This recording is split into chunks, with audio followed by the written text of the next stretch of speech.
Not too long ago, I shared a 3-bedroom apartment with 2 roommates in an upscale neighborhood that was right in the heart of the city.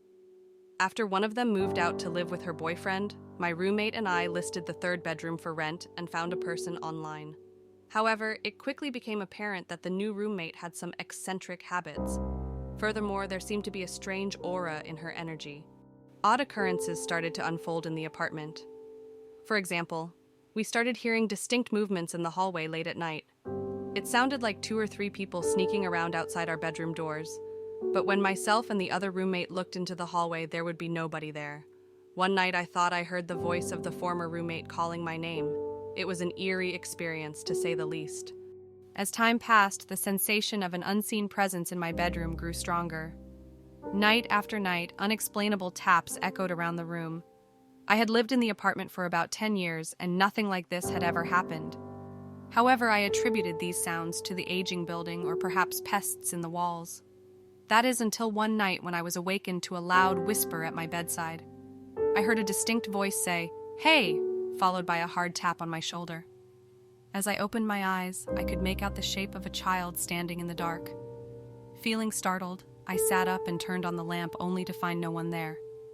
That incident marked the beginning of many sleepless nights. I started getting unwanted visitors around 3 a.m., though nothing quite as disturbing as the first time that it happened. Mostly just disembodied voices waking me up with loud whispers. I suspected that something was trying to communicate with me, so I went online to find answers. Someone recommended that I place a notepad and pen on the bedside table to write down any messages that might come through. I tried that, but no clear messages ever came about. I then reached out to my roommate to see if she was experiencing unusual activities, and she shared that it was nothing outside of a few nightmares here and there. But I did notice that she was spending more and more time at her mother's house. Although the occurrences happened at night, there were a few times when I felt a presence in the bathroom while I was showering. Otherwise, I could feel it standing in the doorway which opened into my bedroom. This was a Jack and Jill bathroom that linked my bedroom to the new roommate's bedroom. These paranormal activities hit their peak one night. The new roommate had approached me about switching rooms. She was severely allergic to the birch tree outside her window. At first, I was very reluctant because I had been settled in for so long that I didn't want to start moving my belongings. However, she offered to increase her portion of the rent, which meant that I'd be saving $200 a month. I just couldn't pass up the deal. On the first night after we switched rooms, I was sitting up in bed watching shows on my computer when I caught a fleeting glimpse of a dark shadow in the corner of the room. It was between the dresser and the curtain, so I thought that maybe it was the way the streetlight projected into the room. I dismissed it as nothing more than the light playing tricks on my eyes. A few minutes went by, and suddenly I heard the jar of coins on the dresser tip over. I immediately jumped out of bed and turned on the lights. There was nobody else in the room except for me. However, something definitely tipped over the jar because the coins were scattered across the dresser. I didn't know what else to do but tell it, whatever it was, to leave. After that, I decided to leave the lights on. I don't know what time I fell asleep, but I was awakened around 3 a.m. to a chill in the room. I also noticed that the lights were off. It never crossed my mind that maybe the roommates came into my room since they have never done that before.